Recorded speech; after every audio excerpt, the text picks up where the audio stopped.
Meu nome é Juliana, eu sou enfermeira, tenho 28 anos, sou moradora aqui do Surubim, bairro Surubim. Eu nasci aqui em Resende, fui criada uma boa parte da minha infância aqui nesse bairro, que é um dos bairros mais antigos da cidade. Minha origem está aqui nesse bairro. Meu pai morou aqui desde que nasceu. A minha avó, ela morava aqui numa casinha que é na beira do rio. E ela, como muitas senhoras aqui do bairro, era lavadeira. Então ela lavava as roupas dos patrões aqui na beirada do rio. E meu pai, desde criança, ia com as trouxinhas na cabeça entregando as roupas para os patrões.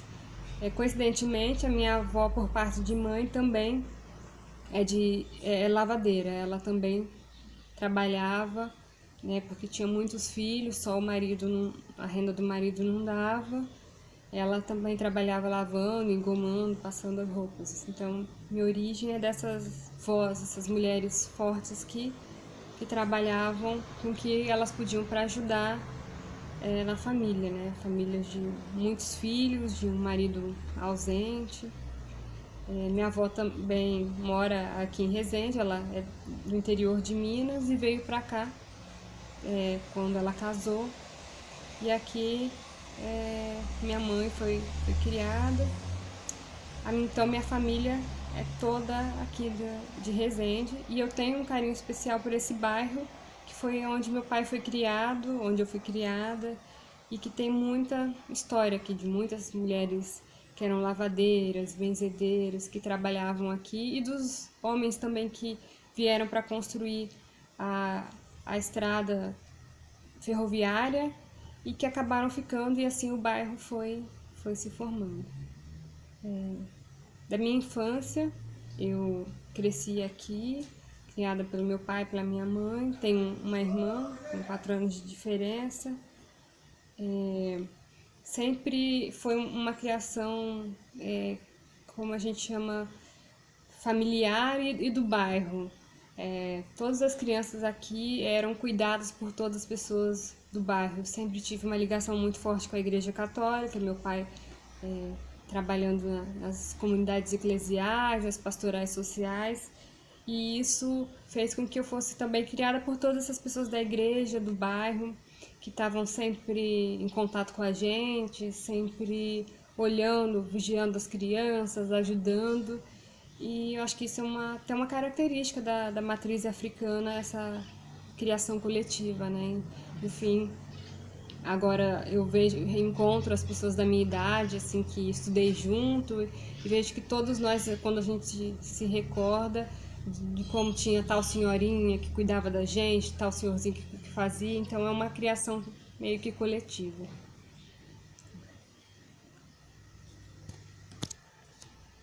Eu comecei estudando aqui na escola do bairro mesmo, no Surubi.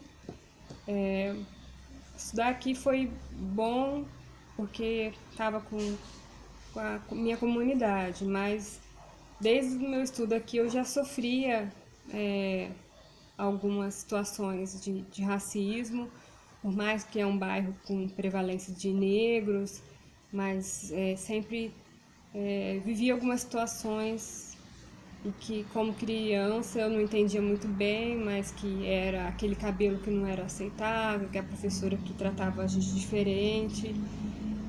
Eu passei por isso também aqui, né, na escola do bairro. Depois eu me mudei de cidade com a minha família, nós fomos morar numa cidade do interior de São Paulo.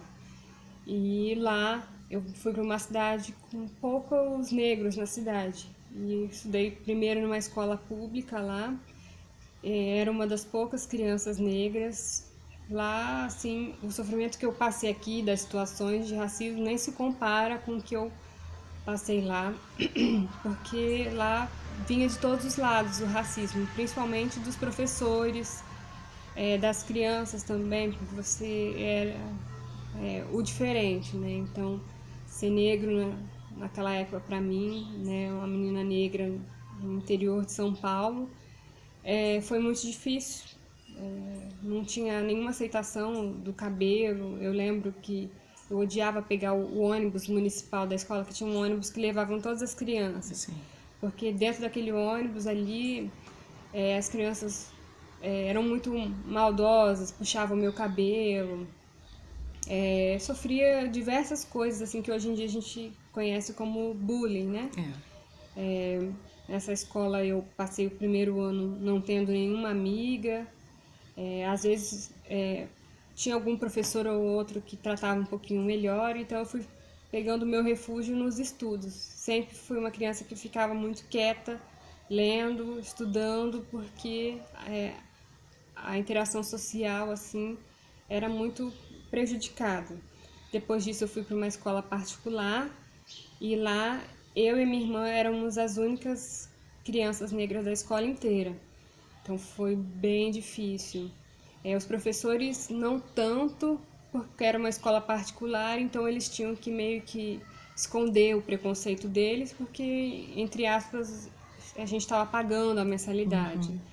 Mas as crianças eram muito cruéis, as situações eram muito cruéis, assim, para uma menina negra. E chegando já nessa fase da adolescência, eu fui percebendo, né? Eu não tinha ainda os conceitos que hoje eu sei de solidão da mulher negra, mas eu passava por situações em que na festa junina, na hora de formarem os parzinhos, eu nunca era escolhida para fazer o par, para dançar a festa junina. Nas festinhas que tinha, escola particular tem bastante festinhas também, nunca era escolhida. Então eu sempre ficava sozinha, nunca tinha um par para as atividades. Já estava na fase que eu alisava o meu cabelo para ser um pouco mais aceita, mas mesmo assim nunca era vista como uma menina bonita. Eu sempre era amiga das outras. Então eu era a amiga da menina que tinha já os namoradinhos. Eu era a amiga confidente, a que estava sempre ajudando em tudo, mas eu nunca era a protagonista. Eu tenho uma paquerinha, um namoradinho, porque para menina negra isso não acontecia, né? Nossa beleza não é vista. Então foi bem sofrido essa parte da adolescência. E foi quando eu comecei a entender mais as questões raciais, porque eu ficava sempre lendo, sempre o tempo na biblioteca, li vários livros, e eu lembro que, acho que na 8ª série, eu fui conversar com a coordenadora, porque eu não aguentava mais aquele racismo que eu estava sofrendo, que era físico até, porque as crianças me batiam, e a 8ª série já era grande, e eu fui conversar com a coordenadora que a escola tinha que tomar alguma atitude, que eu não ia aceitar mais sofrer aquele racismo, que eu já entendia, né? Eu estava na 8ª série, que aquilo era racismo, que aquilo era violência.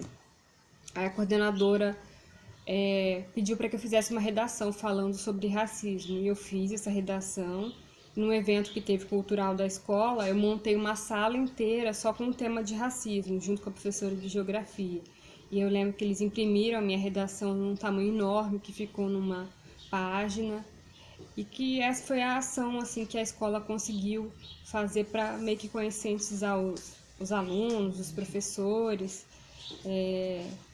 que eu lembro que eu fiquei feliz de poder fazer alguma coisa, mas infelizmente não mudou muito, porque foi só esse dia, foi só essa sala, e assim, não teve uma mudança por parte da coordenação, dos professores, das atitudes sobre o racismo que acontecia ali. Eles mantinham os olhos fechados para não ver. Que cidade que era essa? Paulínia. Paulínia? Paulínia, do lado de Campinas, interior de São Paulo. Depois dali de Paulínia, eu já com 18 anos fui para o convento, que eu queria ser freira. Fui fazer minha formação, que leva 9 anos, mas eu fiz só o primeiro ano em São Paulo, né, já na capital. Qual que era A congregação era as Agostinianas Missionárias. Eu escolhi essa congregação porque elas tinham um trabalho social muito bonito na África, em Moçambique. E sempre quando eu ia visitar esse convento, elas me falavam do trabalho que elas faziam em Moçambique, e eu pensei, é isso que eu quero para minha vida, né? Eu quero ajudar o meu povo, que está lá em Moçambique, eu quero ir para lá. E foi com essa motivação que eu fui para ser freira.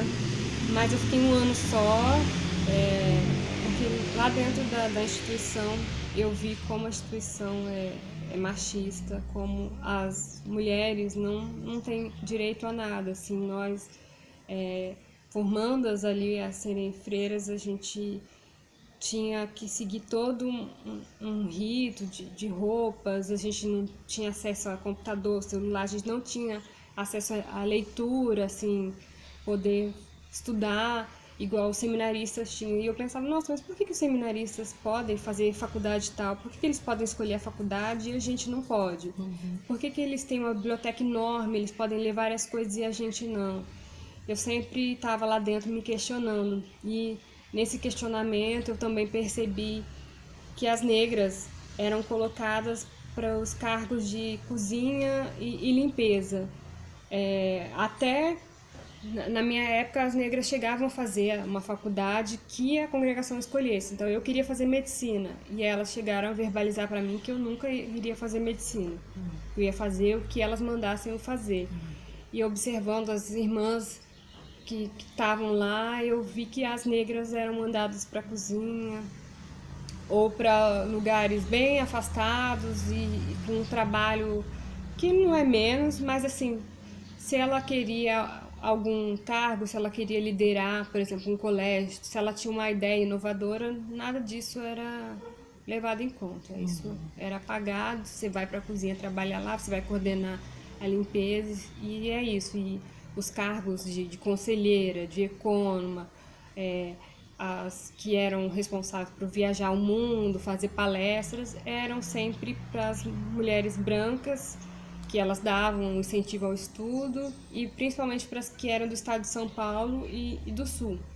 Até as brancas que vinham do Pará eram tratadas de forma diferente. Então foi aí que eu percebi que eu nunca ia conseguir ir para Moçambique, porque não seria me dada essa oportunidade, que essa não era a prática da caridade que eu fui sonhando em fazer. Então eu pedi meu desligamento e voltei para casa. Então, se você nunca observou se uma brasileira negra teria sido mandada para a África, você comentou que para ocupar cargos de administração, de gestão lá em Moçambique, só iriam as brancas. Mas, assim, por que? Se uma negra fosse, quando chegasse lá, que tipo de serviço que ela ia poder fazer? Eu percebi que se eu ou qualquer outra mulher negra fosse mandada para Moçambique, a gente ficaria responsável pela cozinha da escola, do orfanato, responsável pela limpeza do orfanato, ou responsável pela limpeza da casa, do convento, assim, para supervisionar as empregadas, a limpeza. Mas nunca seria dada essa oportunidade para a gente de gerenciar o orfanato, de ser a chefe das obras sociais, de ter um cargo maior dentro da congregação. A gente era sempre colocado nos lugares mais e trabalhos mais subalternos, que a gente tinha pouco voto, porque dependendo de situações, as freiras tinham que votar uma decisão, a gente tinha pouco direito de voto, de escolha, de decidir. Não teria um cargo num conselho, digamos assim? Cargo no conselho, cargo que cuidasse do dinheiro também não. Sim. Nenhum acesso a nada que fosse mais alto assim da congregação. Um cargo mais superior é só destinado às brancas? As brancas e as que eram do estado de São Paulo ou do sul do país. Tá. Também as que eram da parte do norte e nordeste também. Mesmo brancas não tinham essa oportunidade. Aí você disse que ficou um ano nessa escola religiosa. Depois que você saiu, como que ficou a sua vida? Eu saí com bastante sequelas das coisas que eu passei lá, das diversas situações de humilhação que passei. E aí eu decidi que eu ia estudar, ia fazer medicina, porque eu queria cuidar das pessoas, né, principalmente dos pobres. Então eu fui morar numa outra cidade do interior de São Paulo, eu fiz cursinho pré-vestibular, fiquei 2 anos tentando. Aí, no fim, eu não passei em medicina, que eu vi que eu precisava ter uma base muito forte de estudo que eu não tive, né, para chegar num nível para conseguir passar nesse vestibular. E foi assim que eu decidi, vou prestar outras coisas. E em cada faculdade eu prestei um curso e passei e decidi fazer enfermagem no Rio de Janeiro. Fui na Unirio fazer enfermagem e gostei muito. Me encontrei, né, na enfermagem, que eu vi que era o cuidado com o outro, e eu gostei muito. Depois eu pedi transferência da Unirio, do que eu estava estudando no Rio de Janeiro, para a Unesp, que eu queria morar numa cidade mais de interior. Aí foi quando eu fui morar em Botucatu, que é uma cidade do interior de São Paulo também, bem afastada, assim, que chega a dar umas 9, 10 horas daqui. Nossa, de gente. Resende, de carro. De ônibus eu levava 12 horas, assim, para chegar nessa cidade, de Resende até Botucatu. Dentro da universidade, nós, óbvio, somos poucos os negros, né? Era uma universidade pública também? Uma universidade pública, né, estadual. Sim. A minha sala só tinha mulheres, né, que é enfermagem. Eu acho que de negras na sala tinha umas 3 ou 4 de 60, já com as cotas. Já era a universidade que já, nesse ano que eu entrei, já tinha as cotas. Sim. E as 3 eram cotistas? Eu não sei, porque elas nunca falaram. Não comentavam? Não comentavam, porque você chegava na universidade sendo negro e todo mundo já achava que você era cotista e já tinha todo um preconceito. Já rotulavam, né? Rotulavam que você seria aquela que não iria acompanhar as aulas. Já rotulavam que você estava pegando vaga de alguém, como se a vaga fosse só para os brancos, né? E a gente estivesse pegando, enfim. Eu não era cotista, porque como eu estudei em colégio particular, mesmo sendo negra, eu não tenho direito às cotas. Mas eu vi ali muitas situações em que os cotistas, tanto os cotistas de escola pública, os cotistas negros, eram rechaçados ali dentro da universidade pública, até pelos professores, coordenadores. A enfermagem eu percebi sendo um curso muito racista. É mesmo? Um resquício muito da militarização, porque a enfermagem surgiu numa época de guerra. Sim. Então tem toda uma forma que a enfermeira tem que se portar, uma forma bem militarizada e racista e machista, porque eu pensava, mas por que machista? Um curso formado majoritariamente por mulheres, né? Porque eram poucos os homens que, ainda são poucos os homens que rompem esse estigma e entram para fazer enfermagem. E nós éramos tratados assim, que a gente tem uma forma correta de sentar com a perna fechada, uma coisa bem daquele resquício desse machismo, né, que está na sociedade. Sim. E que era só reproduzido e a cada ano é reproduzido. Eu acredito que agora nós, formando enfermeiras com um entendimento maior, a gente possa quebrar, né, esse ciclo dentro da enfermagem. E racista porque tem poucas enfermeiras, né, negras, e isso ainda é muito estranho para a enfermagem, uma enfermeira negra. Sim.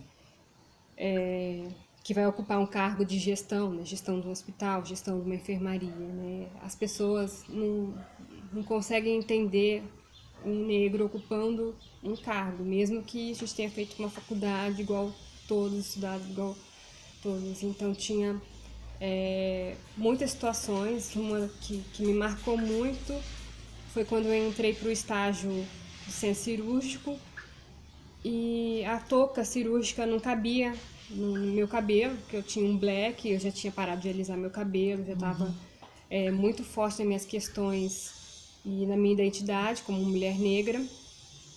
E a professora falou assim, mas você dá um jeito nesse cabelo seu. E eu lembro que eu fazia um coque puxadinho bem para trás, mas a touca não é feita para o meu cabelo. A touca não conseguia, né? Então ficava a touca só no coquinho e essa parte do cabelo que estava bem puxadinho para trás, e a touca não conseguia tampar. E a professora começou a falar que se eu chegasse no estágio com aquele cabelo, eu não ia poder fazer o estágio. E eu pensei, nossa, não tem outro jeito. Eu fiquei pensando, por que ela não fala isso para as outras meninas que têm o cabelo liso e que a touca cabe, só que ficam aqueles fios caídos, todos caídos, lisos, assim. E isso, professora, isso é bem mais contaminante do que o meu cabelo todo puxadinho, presinho, sem nenhum fio para fora. E o dela com os fios caídos, ninguém via nenhum problema. Aquele cabelo liso que ia caindo por debaixo da touca, ninguém falava nada, mas o meu cabelo incomodava. Foi quando eu raspei o meu black, né? Já estava bem grande, eu raspei, passei a máquina bem curtinho e foi bem triste ter que cortar o meu cabelo dessa forma para poder fazer aquele estágio. E eu sabia que se eu não fizesse aquele estágio, se eu não passasse, eu ia ficar ali embargada e não ia terminar a minha faculdade. Hoje em dia eu penso que eu poderia ter protestado, que eu poderia ter reivindicado, mas a gente estava assim tão sozinho, desamparado naquela universidade, assim, que eu não tive força. Assim, foi diante disso, de várias outras situações, e que eu pensei em formar um coletivo em que nós, os negros dentro da universidade pública, que éramos poucos, que a gente se unisse para um ajudar o outro, porque estava cada um sofrendo no seu canto, passando por essas situações no seu canto, quietinho. Então eu falei, a gente pode se unir, e às vezes o meu sofrimento é o mesmo da outra, e uma se ajudar e a gente se fortalecer. Foi quando eu montei meu coletivo, que chama Afronta, que era formado por vários cursos, né? E na minha época que eu estava morando lá, não tinha ninguém da medicina ainda, porque a medicina não se mistura muito com os outros cursos da universidade. Agora, já no coletivo, que o coletivo ainda continua, mesmo que eu saí, já tem pessoas negras da medicina fazendo parte. E nisso nós formamos assim um grupo de negros que se identificou e que, conversando, todos passavam por situações semelhantes, e um foi dando força para o outro. A gente criou também uma comissão de apuração das cotas, porque tinham muitos, e ainda tem muitos brancos que entram colocando cotas, né? E aí agora tem a comissão, né, que avalia e vê se são negros, e a gente começou a ter uma visibilidade dentro da universidade. Que bom. Para que, se eu sofresse um racismo, eu conversava no meu coletivo e a gente conseguia tomar alguma atitude. A gente agora, no começo do ano, quando tem a recepção dos calouros, a gente tem uma fala dentro dessa recepção, e que a gente fala sobre o racismo, fala para todos os calouros da universidade toda. São reunidos e a gente faz por meio de oficinas, a gente faz um teatro, faz uma fala. E foi muito bom essa construção desse coletivo para nos fortalecer, e a gente estudava também, conhecer mais os nossos direitos. Sim. Você fez esse curso de enfermagem na Unesp em Botucatu. Em Botucatu. Em que período que foi? Eu iniciei em 2014, a universidade, lá na Unesp. Terminei em 2017. Sim. Fiz em 4 anos. E esse protocolo que você colocou com relação ao uniforme, ao traje da enfermagem, é uma dúvida que me ficou. Ele é um protocolo oficial ou é uma coisa que você tem observado especificamente de um professor racista ou um gestor racista em relação ao estudante negro? Não, a roupa, assim, é um protocolo de toda a enfermagem. Toda a enfermagem tem que É algo oficial. Oficial, vestir branquinho. Mas a parte que eu percebo que era do racismo e do machismo de alguns professores era da professora que vinha: você não pode entrar com esse cabelo. Tem que ser um coque bem feito, não sei o que lá. Enquanto as outras com cabelo liso não tinha essa exigência.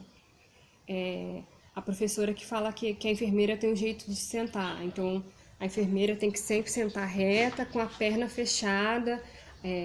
enfermeira tem que ser forte, enfermeira não pode chorar, a enfermeira não pode demonstrar muito sentimento, tem que estar sempre forte, rígida, assim. Isso eram alguns professores que pontuavam isso para mim, para algumas meninas, e que algumas meninas também já começaram a perceber que era uma reprodução do machismo, né? Quase um engessamento. Um engessamento, para botar todas dentro de uma forminha e sair uma forma de enfermeiras todas seguindo padronizadas. Assim, padronizadas, né? Tá.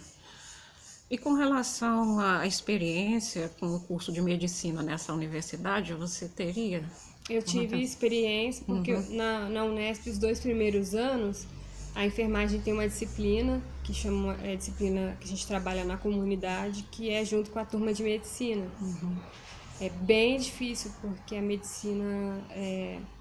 Eu lembro que no meu primeiro dia dessa disciplina, tava a turma de medicina, que são 100 e pouco, 130 alunos, e aí já estavam no auditório, chegou nossa turma de 60 meninas e eles falaram, né? Olha lá as nossas marmitas chegando. E aí a gente ficou super revoltada, foi falar com a coordenação, porque a gente não ia admitir que eles chamassem a gente de marmitas, né? E essa é a visão que a medicina tem e que vem sendo passada para a medicina de geração em geração, de que nós não somos considerados profissionais, porque a gente é um curso subalterno, a gente está ali para servir eles, e até por conta de ser um curso majoritariamente de mulheres, então eles veem a gente como sempre serviçais, né? E é muito difícil. É uma questão de gênero aí também. É uma questão de por gênero. serem mulheres, servem em todos os sentidos. Sim, em todos os sentidos. Eles, né? Então, a convivência com a medicina é muito difícil, tanto que esse é o objetivo dessa disciplina, interagir, né? Então, poucas universidades têm essa disciplina, né? Que é de trabalho na comunidade, que une a enfermagem e a medicina, já para a gente começar a conviver no primeiro e segundo ano, para que futuramente, trabalhando junto, a gente já tenha uma convivência melhor. Esse é o objetivo, os professores falam para a gente que esse é o objetivo dessa disciplina. Então, a universidade já percebeu esse problema. Já percebeu, e ela colocou essa disciplina para a gente aprender a trabalhar em equipe, trabalhar como igual. Tanto que nessa disciplina nós somos tratados como iguais, tanto os estudantes de medicina quanto os de enfermagem. A gente recebe uma família que a gente vai acompanhar durante esses 2 anos, e nós estamos em igualdade, assim. Isso é muito claro, colocado pelos coordenadores da disciplina, uma inovação, assim, tanto que eram umas minhas disciplinas preferidas. Olha, dentro da faculdade. Mas, assim, os estudantes de medicina vêm de famílias de medicina, desse estigma todo que tem, então é muito difícil, porque a gente, às vezes... eu fui colocada num bairro que ainda tinha ônibus, mas tinha outras meninas, porque a gente foi dividindo em grupos, que era colocado para trabalhar num posto de saúde num bairro muito distante. E a enfermagem é um curso que não é formado por pessoas com poder aquisitivo alto. Sim. Então, se não tem ônibus, como que a gente ia fazer para a gente ir? E os estudantes de medicina, quase todos já têm carro. Então, eles pegavam o carro deles e iam. E azar da gente, que a gente que desse um jeito de ir. Então, eu lembro que a gente pagava mototáxi, ficava num desespero para chegar, porque não podia faltar, né, o atendimento.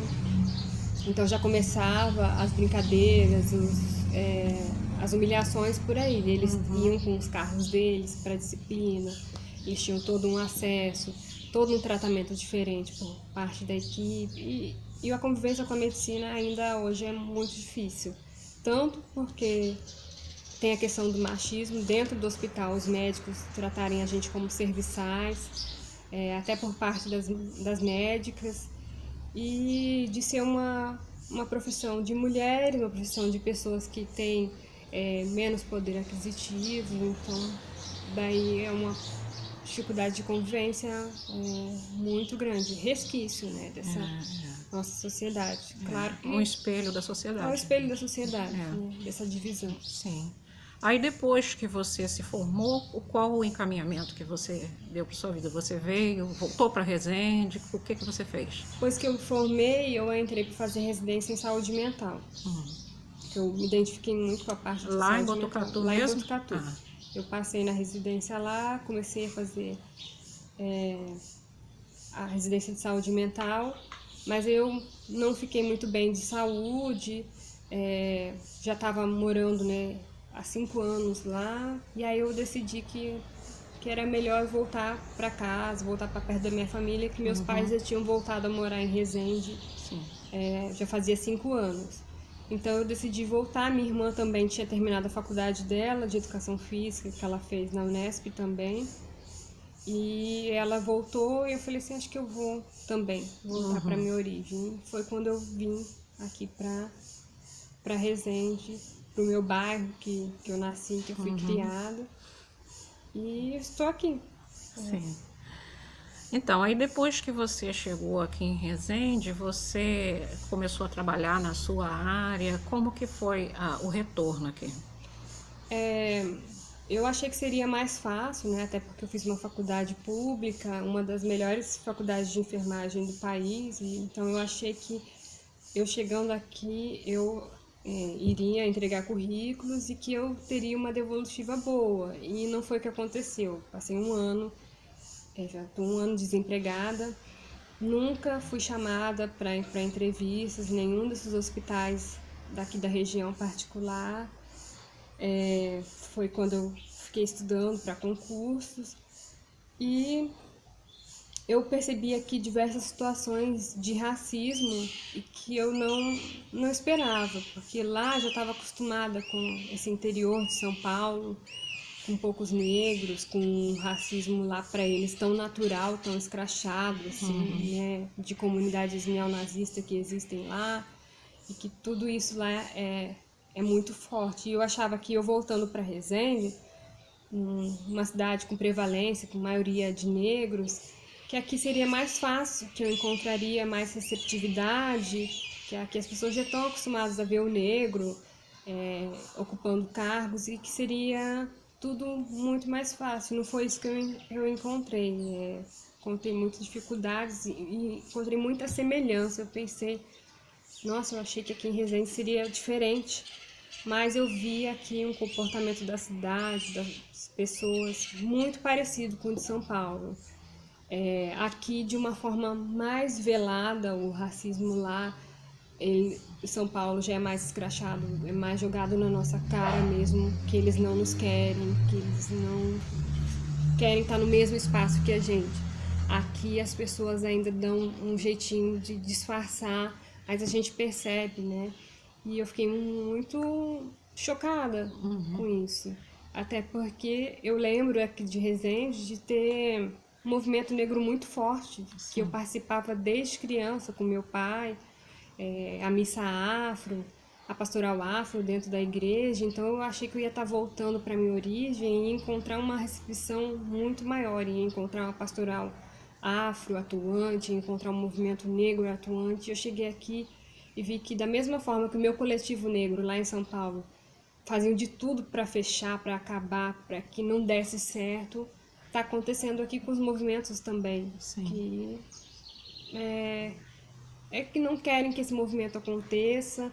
A pastoral afro também é muito mal vista dentro da igreja católica, também querem fazer de tudo para que ela não produza nada, para que feche, para que não aconteça. E eu falei assim, nossa, não era isso que eu esperava, né? Eu fiquei muito triste de ver que a situação aqui também está muito semelhante a de lá. Você atribui a situação de racismo aqui na cidade de Resende ao momento de polarização atual que a gente está vivendo, ou é uma coisa já institucionalizada, cultural da cidade?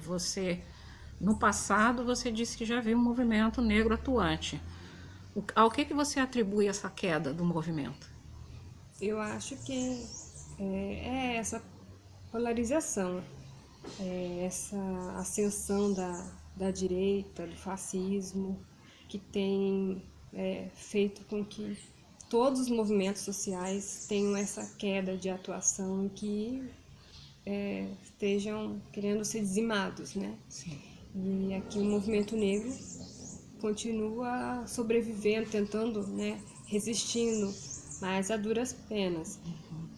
Vem de uma coisa já instituída, né, de toda essa sociedade, do racismo institucional, né, o racismo ser uma base desse capitalismo que a gente vive aqui no nosso país e no mundo, mas nesse cenário político atual, em que o fascismo e a direita está tão radical, tão forte, que vem massacrando os movimentos sociais, o movimento negro, a pastoral afro, e entrando dentro da religião para diminuir mais ainda a nossa atuação e a nossa vivência como ser humano.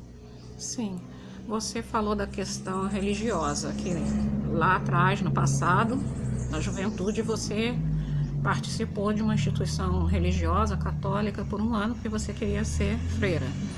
E não deu certo porque você percebeu o racismo institucional, religioso. E agora, quando você fez essa transição da religião católica para a religião de matriz africana, você percebeu o que no comportamento das pessoas que te conheciam? Tratamento totalmente diferente. Depois que eu iniciei na Umbanda, né, as pessoas me olham de uma forma diferente. Quando eu ando com as minhas guias, as pessoas têm um receio, olham diferente. Quando eu coloco minha roupa branca na sexta-feira, aqui eu vejo que eles não tratam a gente mal de cara, mas já é uma mudança do tratamento de quando eu vinha para cá e participava como católica. É um tratamento diferente. Em São Paulo já é bem mais escrachado não tratarem a gente bem quando a gente está vestido com os nossos aparatos, quando a gente demonstra de alguma forma a nossa religião, né? Porque é uma religião de negros. Eu percebo também uma diferença das religiões de matriz africana dos estados também. Em São Paulo tem muita influência, a religião de matriz africana lá tem muito a influência do branco, da colonização, né? Então, muitas coisas lá ainda trazem a colonização branca, e aqui a religião de matriz africana já é mais raiz, é mais pura, aquela que veio com o negro, aquela que veio com os negros que foram escravizados aqui. Então, aqui é mais raiz, é mais o cerne mesmo da religião. Sim. E com relação, então, às questões que você já colocou com relação ao sentimento de pertencimento cultural, isso fica bem claro na sua fala. Aqui em Resende você participou ou participa de projetos sociais ou de projetos educacionais para a juventude, para o movimento negro? Eu participo do movimento negro aqui, participo também do grupo de jovens, né, do movimento negro, que eles têm um coletivo que chama Afroclã. Eu participo também, tem atividades mais voltadas para os jovens, mas eu vejo que a gente tem ainda um caminho maior ainda que a gente tem potencial para crescer. E eu acho que depois de algumas palestras que eu dei em umas escolas, na Semana da Consciência Negra, eu vi que os jovens estão tendo mais acesso e conseguem identificar mais do que era na minha época, o que é racismo, e que tem essa ânsia de conhecimento, de saber. Eu acho que isso é uma coisa que eu tenho para mim, que a gente podia trabalhar, que a gente podia fazer algo. E esse movimento negro que está aqui resistindo, né, eu quero que a gente possa fazer alguma ação com jovens, um grupo de leitura, um grupo de teatro que trabalha as questões negras, as questões da solidão da mulher negra, que eu acho que é um tema muito importante para tratar com os adolescentes, que as meninas que estão nessa fase da adolescência, as meninas negras com certeza estão vivendo isso na pele, de serem preteridas, de nunca serem escolhidas, de não serem vistas na sua beleza, e isso, começar esse trabalho desde os jovens seria fundamental para que quando a gente chegasse à idade adulta a gente já chegue mais empoderado, mais conscientes dos nossos direitos e que nós somos seres humanos e que merecemos ser tratados como seres humanos, né? Sim. E um aspecto que você, por ser da área de saúde, por ser da enfermagem, que a gente discute muito é com relação ao tratamento hospitalar, né? Principalmente nas maternidades, na hora do parto, que há uma diferença, que isso é um espelho da sociedade, eu sei. Mas você observa, ou já fez algum trabalho nesse sentido de esclarecimento com relação ao tratamento que é dado à mulher negra, à paciente negra, na rede pública ou dentro do hospital, nos PSFs, se há uma diferença de tratamento, se é branca ou se é negra, principalmente na maternidade? Eu trabalhei 4 meses lá no estado de São Paulo, na UTI neonatal e maternidade. E eu percebi isso, assim, até que eu faço um curso do SUS que se chama Saúde da População Negra. Eu fiz um curso também sobre saúde da mulher negra, que sempre fala dessa diferença de tratamento à pessoa negra. E a mulher negra sofre muito com isso no ambiente hospitalar, pelo racismo institucional. E acontece que o tratamento médico para os negros é diferenciado, o tempo de consulta de um pré-natal de uma mulher branca para uma mulher negra é menor. E eu digo isso assim, com base científica. Tem estudos, né, que mostram que os médicos atendem de uma forma mais sem olhar no rosto, sem prestar atenção, desumanizada, que o tempo da consulta do pré-natal da mulher branca é maior, da mulher negra é menor, que da parte da consulta da mulher negra ficam faltando várias coisas que os médicos deveriam ter feito e não fazem, e fica por isso mesmo. As mulheres negras fazem menos consultas de pré-natal. Então, o mínimo de consultas que uma mulher tem que ter, no mínimo 6 consultas de pré-natal durante toda a gestação. E a mulher negra faz, em média, 1 ou 2. Sim. Isso é dado estatístico. E também, na maternidade, de ver diversas falas, como, você fez, agora aguenta, na hora que a mulher está sentindo aquela dor.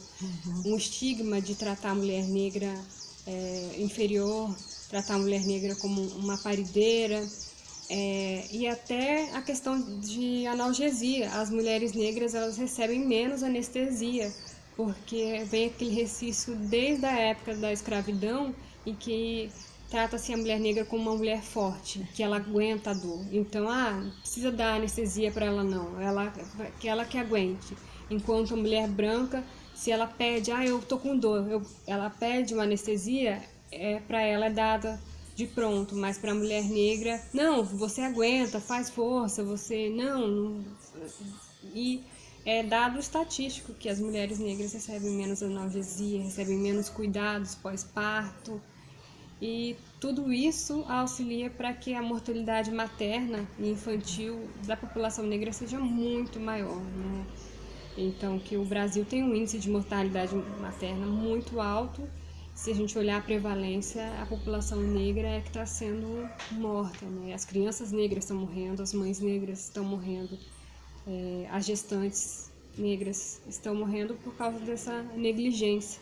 Sim. Mesmo que a gente tenha uma política já desde 2013, uma política instituída pelo SUS de saúde da população negra, mas tanto lá em São Paulo, não vi em nenhum momento a política de saúde da população negra ser instituída em nenhum posto de saúde de atuação. Eu fiz uma faculdade que é considerada uma das melhores faculdades de enfermagem do país e eu não tive nenhuma disciplina que tratasse da saúde do negro. Nenhuma disciplina que tratasse da saúde do indígena. Nenhuma disciplina que tratasse da saúde da população LGBT. sendo uma das faculdades com renome no país e até internacionalmente. E eu, chegando aqui no estado do Rio, também percebo que a política de saúde da população negra também não está instituída nos postos. Eu fui, desse um ano que eu voltei para cá, trabalhei 2 meses num posto de saúde com um contrato em Minas. Lá também não tem nenhum momento eu vi lá a política de saúde da população negra instituída. Vi também situações de preconceito com as mulheres negras, com os homens negros também. No nosso SUS tem muitas políticas muito boas, tem estudos muito bons, só que não são implementados. Né? Sim. E para encerrar, então, a nossa conversa, eu queria que você dissesse, aqui na cidade de Resende, ou ao longo da sua vida, são 2 aspectos. Primeiro, eu sei que você é autora, você é escritora, desde a infância você tem um livro publicado. Eu queria que você falasse sobre ele. E depois, as pessoas que ao longo da sua vida te influenciaram, as pessoas em Resende ou no estado de São Paulo, que você falasse também sobre elas. Vou começar pela última pergunta, as pessoas que me influenciaram. Quando eu fui para São Paulo e vivia situações de racismo, eu sempre lembrava do que eu vivia aqui em Resende quando criança, indo junto com meu pai nas reuniões da Pastoral Afro, nas reuniões do Movimento Negro, da Missa Afro, e eu lembro muito da Bibiana falando, da Soninha, do Tião. Eu lembro das pessoas da Pastoral Afro, da Tereza, da Pastoral Afro. E lá eu lembro que eu pensava nisso e isso me dava forças para continuar. Eu lembrava da atuação do movimento negro aqui. E voltando para cá, eu reencontrei essas pessoas que ainda estão no movimento negro, ainda estão na Pastoral Afro, Tereza, Bibiana, Soninha. Então, são referências para mim, essas mulheres fortes que desde a época quando eu era criança, quando eu fui numa missa afro, que me explicaram quem que era Anastácia, quem que era Zumbi, e eu pequenininha, prestando atenção, até agora, eu com 28 anos, encontro elas ainda lutando, indo nos conselhos de saúde, falando, indo na Câmara Municipal, tentando instituir a coordenadoria da igualdade racial, lutando aqui. Né? Então elas são minha referência, assim, com certeza. Do estado de São Paulo, eu penso no nome da Conceição, que ela é do Conselho de Igualdade Racial da cidade de Botucatu. Nossa, uma mulher inteligentíssima que está fazendo a faculdade dela de Direito porque ela quer ajudar o povo negro e que tem muito conhecimento